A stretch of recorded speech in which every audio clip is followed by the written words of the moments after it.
तो कैसे हैं आप सब लोग। आशा करते हैं अच्छे होंगे। स्वागत है आप सबका एजुकेशन चैनल पर, जिसमें हम देख रहे हैं एनसीईआरटी पर्यावरण आसपास कक्षा 5। वीडियो को देखने के लिए चैनल को लाइक कर लीजिए, शेयर कर दीजिए और सब्सक्राइब कर लीजिए। आइए शुरू करते हैं इस वीडियो के माध्यम से इस पाठ को पढ़ना। पाठ 13, बसेरा ऊंचाई पर। कहानी एक यात्री की। आइए पढ़ते हैं इस पाठ को। मैं हूँ गौरव जानी और यह है लोनर, मेरी सबसे बढ़िया साथी, मेरी मोटरसाइकिल। अंग्रेजी में लोनर का अर्थ होता है अकेला रहने वाला। वैसे तो मेरी मोटरसाइकिल अकेले नहीं है, उसके साथ मैं हरदम रहता हूँ। हम दोनों ही मुंबई की भीड़ भाड़, शोरगुल वाली गलियों और ऊंची ऊंची इमारतों से निकलने का मौका ढूंढते रहते हैं। हम दोनों को ही अपने सुंदर देश को अलग अलग इलाकों में घूमने का बहुत शौक़ है।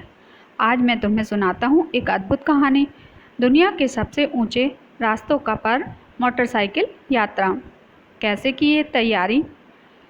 मेरी यात्रा थी लगभग 2 महीने की। इतने दिनों के लिए सामान ले जाना था, वह भी मोटरसाइकिल पर लादकर। मैंने बहुत सोच समझकर ज़रूरत का सामान इकट्ठा किया।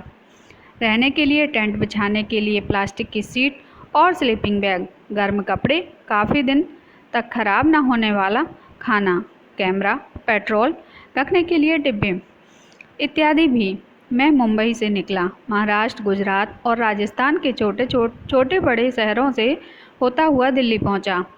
मुंबई से दिल्ली तक 1400 किलोमीटर का रास्ता मैंने 3 दिन में तय किया। मुझे पूरी उम्मीद थी कि दिल्ली में मुझे कुछ नया देखने को मिलेगा, पर दिल्ली भी मुंबई जैसी ही लगी थी। इतने सालों में मैं थक चुका था एक ही तरह के शहर देखते देखते।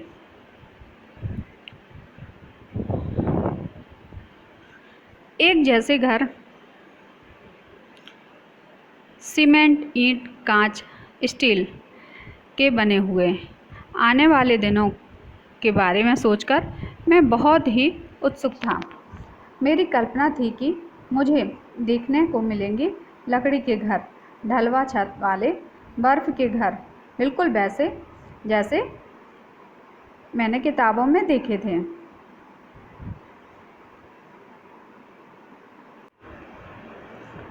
मेरा नया घर, मैं और मेरी लोनर आगे बढ़े जा रहे थे। मुझे सिर्फ भरपेट खाना चाहिए था और रात की ठंड से बचने के लिए टेंट। मेरे छोटे से नायलॉन के टेंट में इतनी जगह थी कि मैं सो सकूं। रात के समय मेरी मोटरसाइकिल टेंट के बाहर पहरा देती। सुबह की ठंडी हवा और चिड़ियों की चहक से ही रोज़ आँख खुलती। बताओ, क्या तुम भी कभी टेंट में रही हो? टेंट के बारे में कुछ जानकारी हासिल करो। ठंडा रेगिस्तान। आखिरकार मैं और लोनाल ले ही पहुंच ही गए। अजब अनूठा था यह इलाका, सूखा, समतल और ठंडा रेगिस्तान। लद्दाख में बहुत ही कम बारिश होती है। यहाँ दूर दूर तक दिखते थे बर्फ़ से ढके पहाड़ और सूखा ठंडा मैदान। लेह शहर एक शांत गली में सफ़ेद पत्थर के सुंदर मजबूत घरों को देखा। थोड़ा आगे बढ़ा तो कुछ बच्चे झूले यानी स्वागत चिल्लाते हुए मेरा पीछा करने लगे। वे लोनार को देखकर बहुत हैरान थे। सभी मुझे अपने अपने घर ले जाना चाहते थे।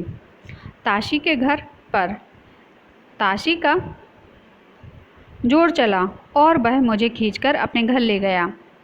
उसका घर 2 मंजिला था। पत्थरों को काटकर एक के ऊपर एक रखकर बना था। उन पर मिट्टी और चूने से पुताई की हुई थी। अंदर से घर छप्पर जैसा लग रहा था। हर तरफ घास फूस पड़ी हुई थी। ताशी मुझे लकड़ी की सीढ़ियों से पहली मंजिल पर ले गया। उसने बताया कि वह उसका परिवार ऊपर की मंजिल में रहते हैं, नीचे की मंजिल में जानवरों के रहने के लिए स्थान है की जगह थी। ज़रूरत के सामान को इकट्ठा रखते हुए सर्दी के दिनों में अक्सर उनका परिवार भी नीचे की मंजिल पर जानवरों के पास ही रहता है। नीचे की मंजिल में कोई खिड़की नहीं थी। छत की मजबूत भी बनाने के लिए पेड़ों के मोटे तने का इस्तेमाल हुआ था। फिर तासी मुझे छत पर ले गया। आसपास का नज़ारा देखते ही बनता था। सभी घरों की छतें समतल थीं।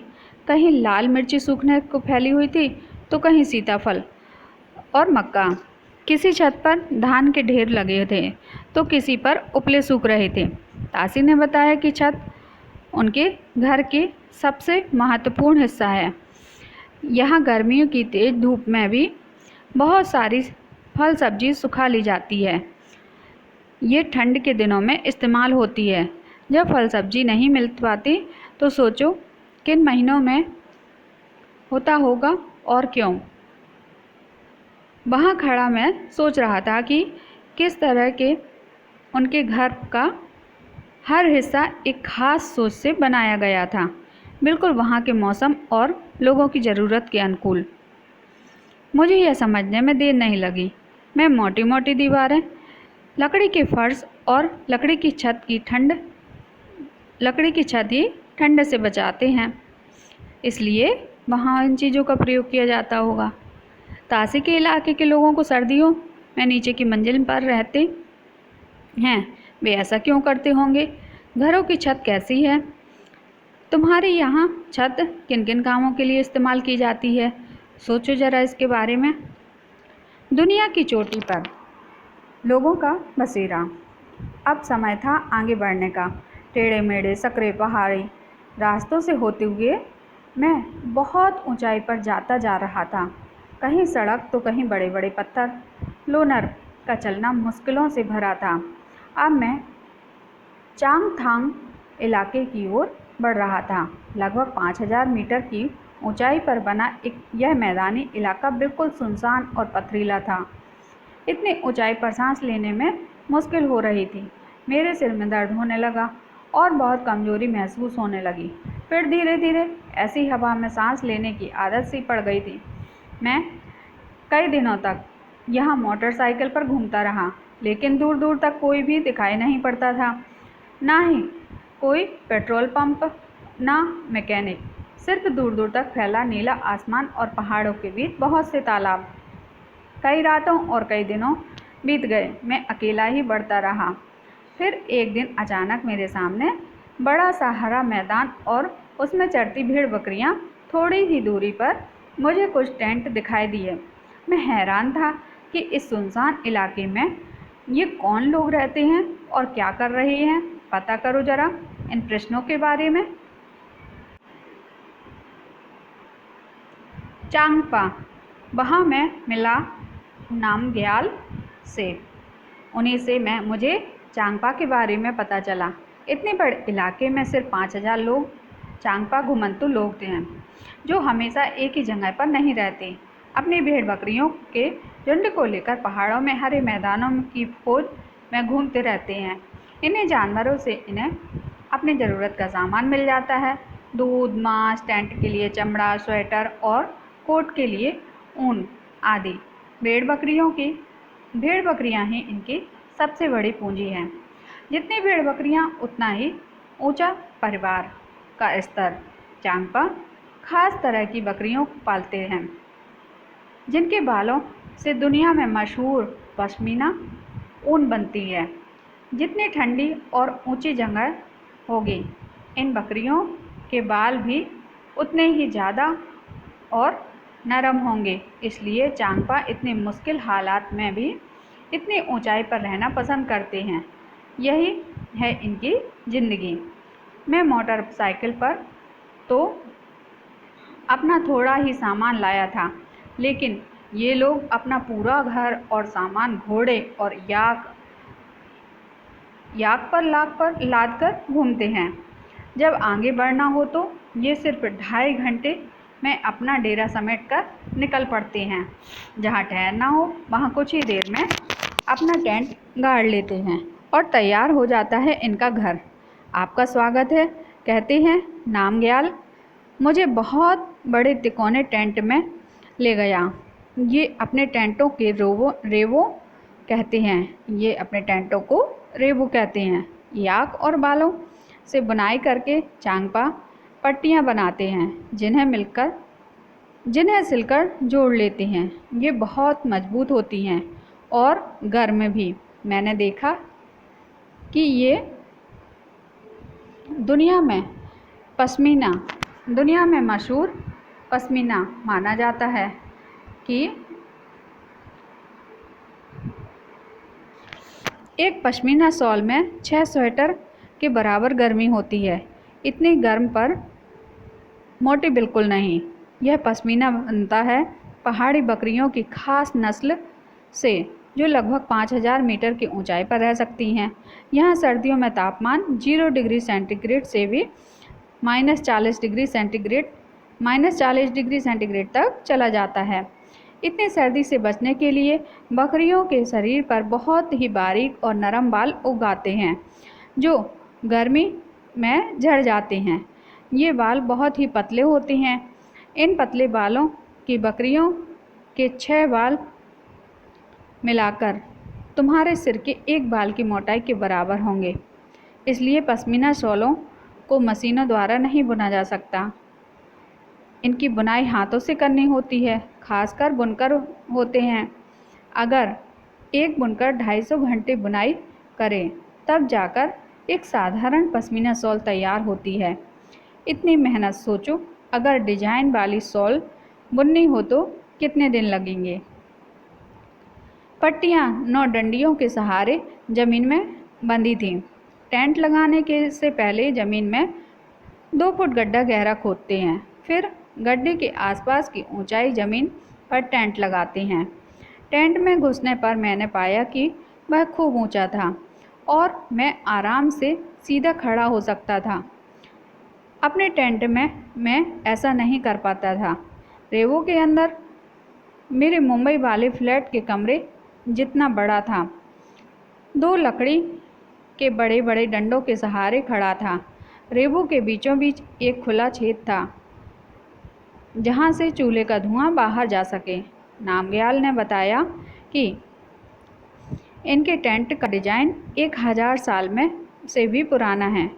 इससे टेंट में रहने वाले चांगपा ठंड से बचे रहते हैं।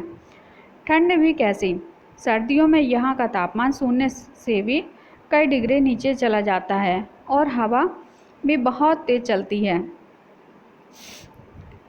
1 घंटे में 70 किलोमीटर की गति।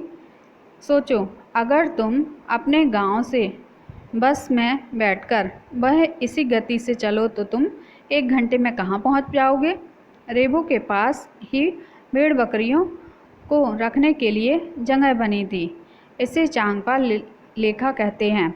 लेखा की दीवारें पत्थरों और चट्टानों के ऊपर दूसरे पर रखकर बनाते हैं। हर परिवार अपने जानवरों के झुंड पर पहचान के लिए खास निशान बनाता है।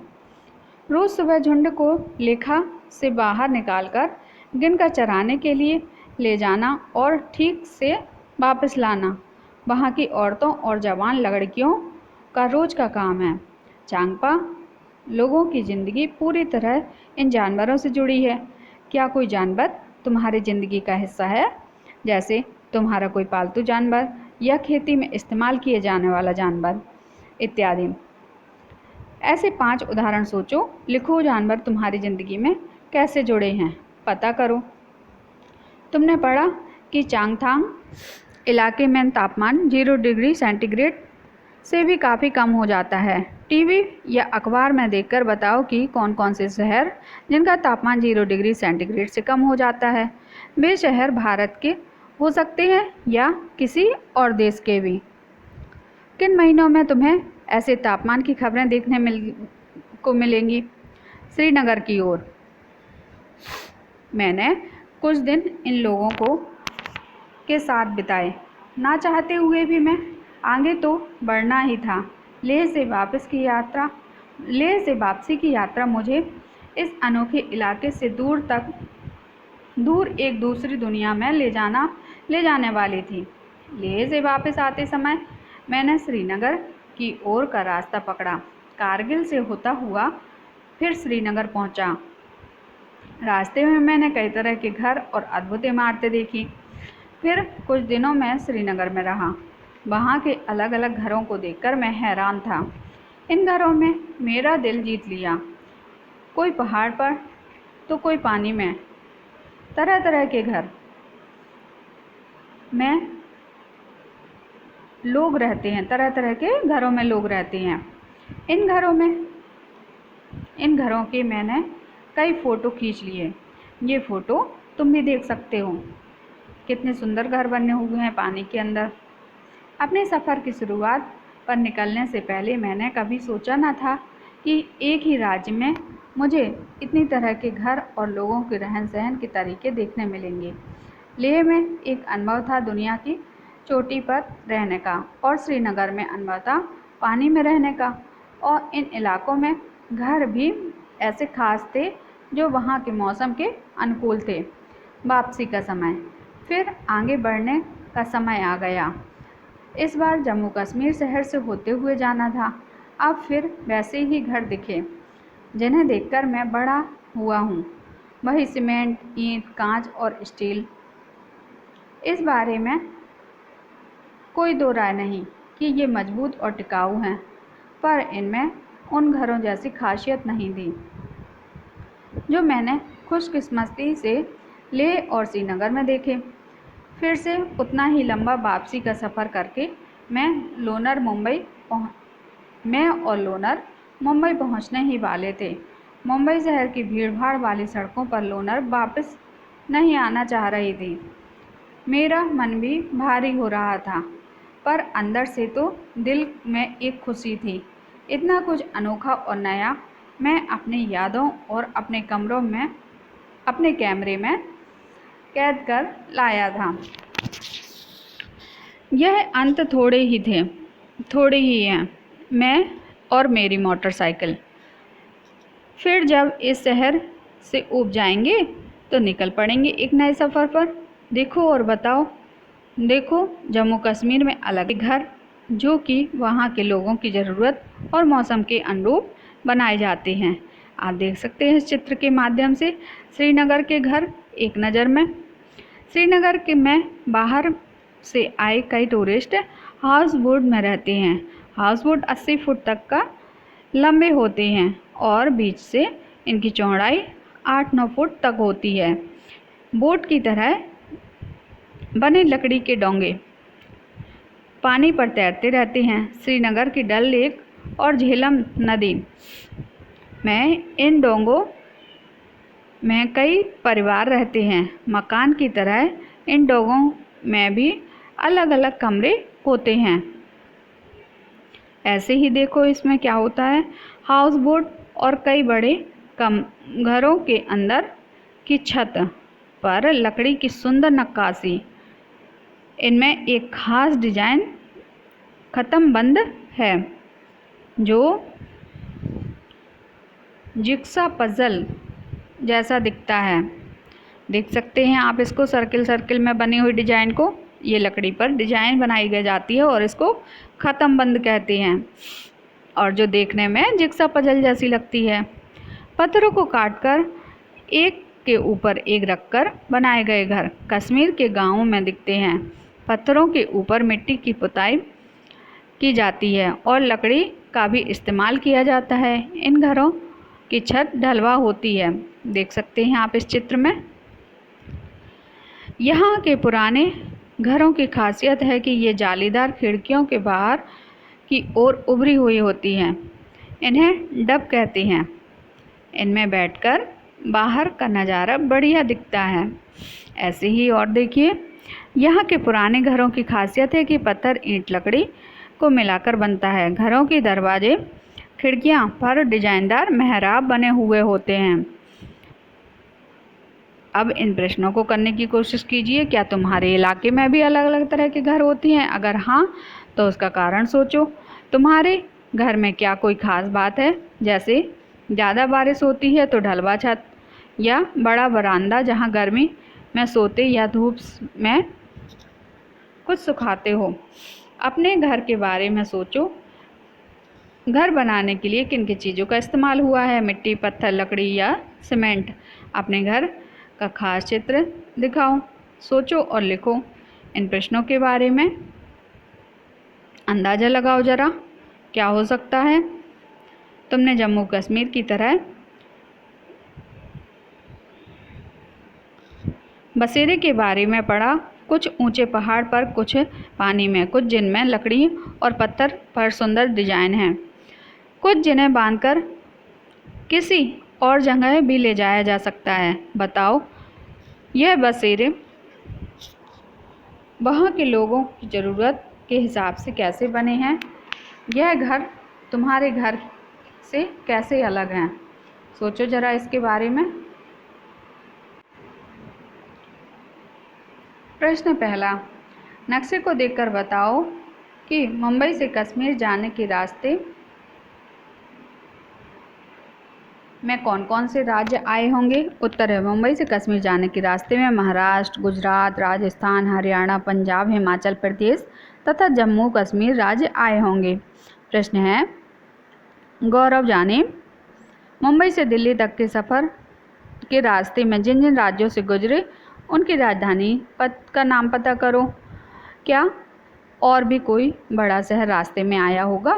उत्तर है, गौरव जाने मुंबई से दिल्ली तक के रास्ते में राज्यों से गुजरने वाले राज्यों की राजधानी निम्नांकित है, जैसे महाराष्ट्र की मुंबई, गुजरात की अहमदाबाद, राजस्थान की जयपुर, हरियाणा की चंडीगढ़।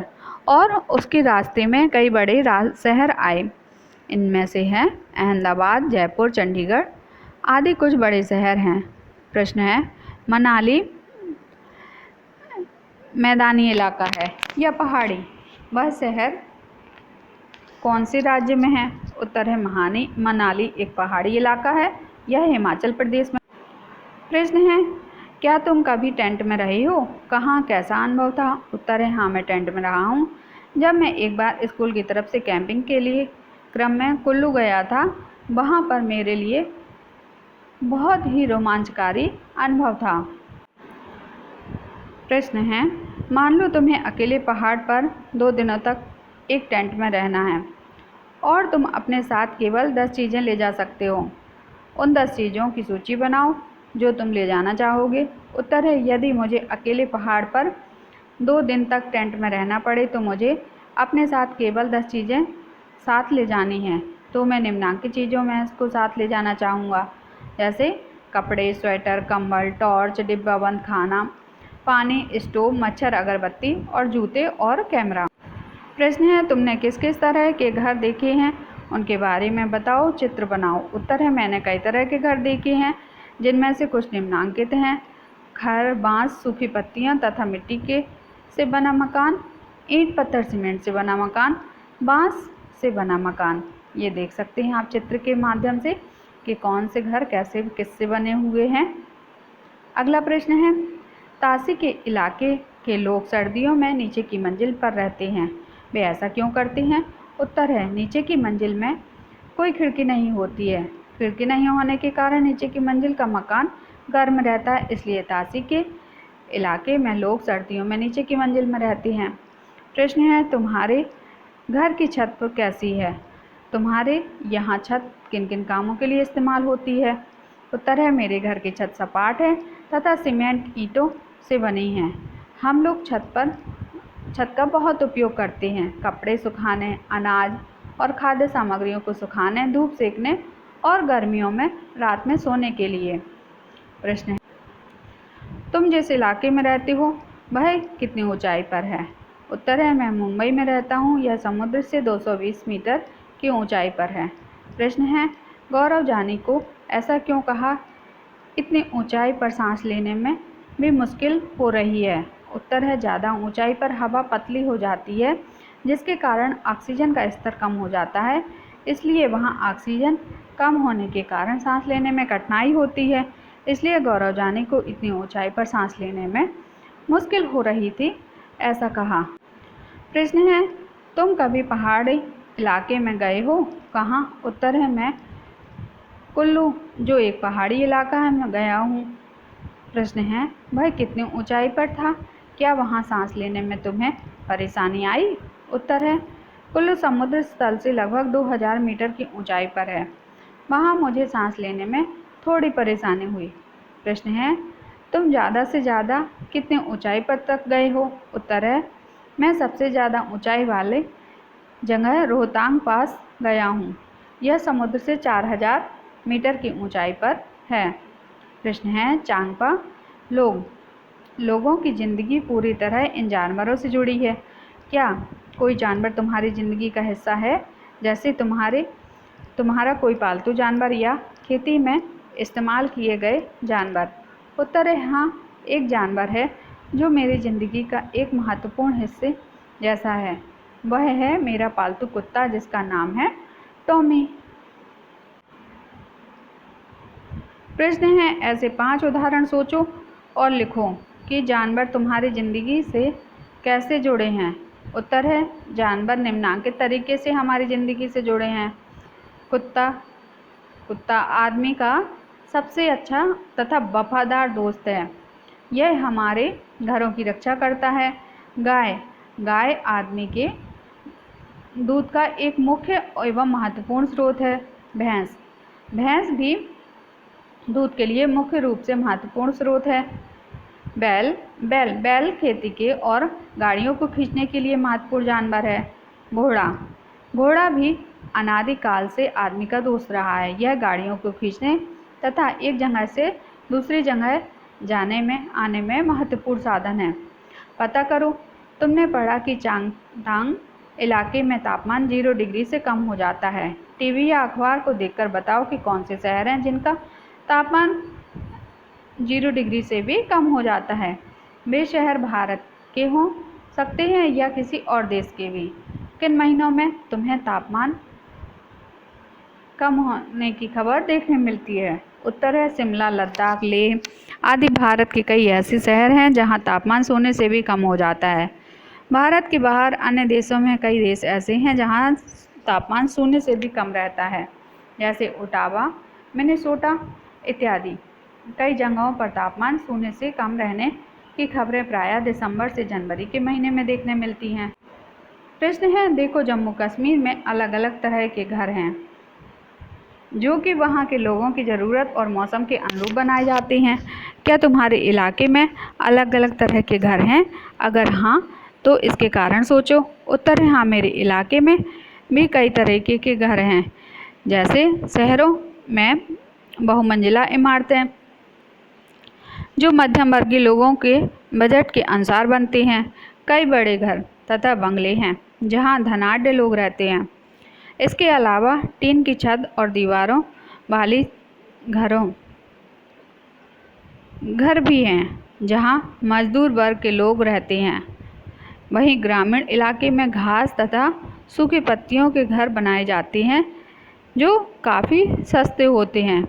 देख सकते हैं आप चित्र के माध्यम से बहुमंजिला इमारत, बंगला, टीन आदि से बने मकान, घास तथा खड़ से बने मकान।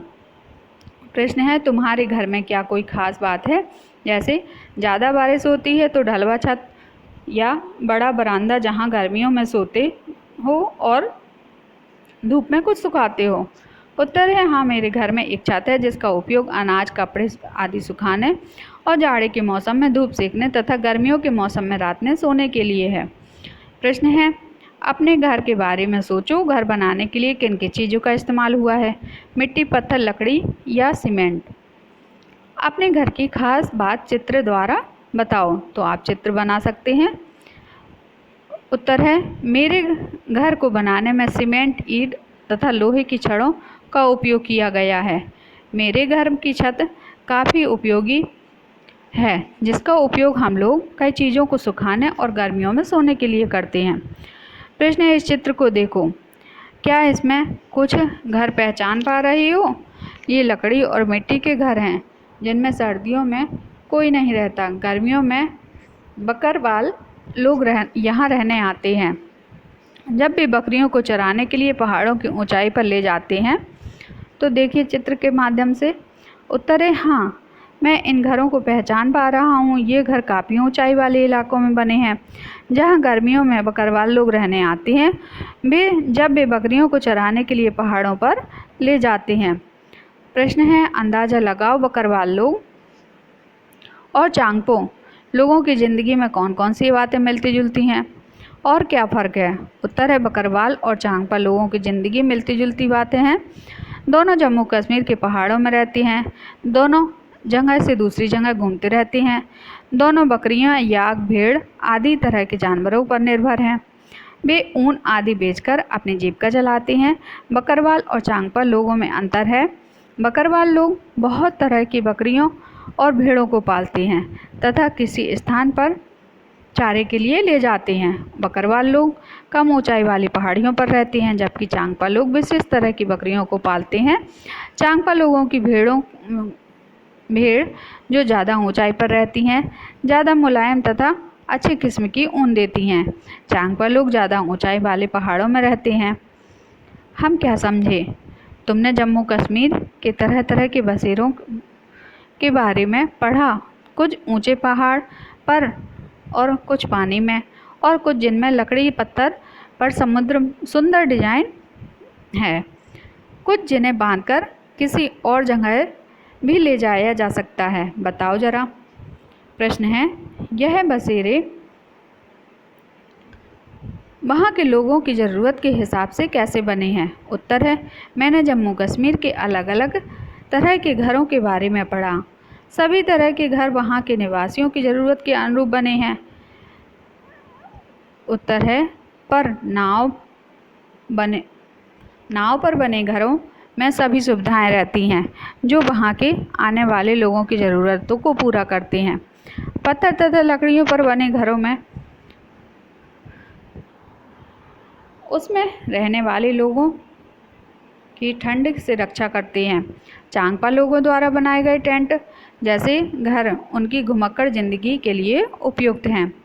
प्रश्न है, यह घर तुम्हारे घर जैसे कैसे अलग हैं? उत्तर है, यह घर ईंट तथा सीमेंट से बने होते हैं जो कि कम ठंडक तथा गर्म जलवायु के लिए उपयुक्त हैं तथा एक ही जगह बने रहते हैं। जबकि चांगपा लोगों के घर जो टेंट से बने होते हैं, उनकी सुविधा अनुसार एक जगह से दूसरी जगह जाने आसानी से ले जा सकते हैं। तो जाना हमने यहाँ इस वीडियो के माध्यम से विभिन्न प्रकार के घरों के बारे में कि कहाँ किस मौसम के अनुसार कहाँ पर कौन से घरों की उपयोगिता अधिक होती है और कैसे विभिन्न अलग अलग तरीक़ों के घरों को बनाया जाता है और अलग अलग तरीक़ों के घरों को बनाने के लिए अलग अलग सामान का प्रयोग किया जाता है। आशा करते हैं आपको वीडियो पसंद आई होगी। आगे की वीडियो में आगे की जानकारी को लेकर फिर आएंगे। यहाँ इसको समाप्त करते हैं। धन्यवाद।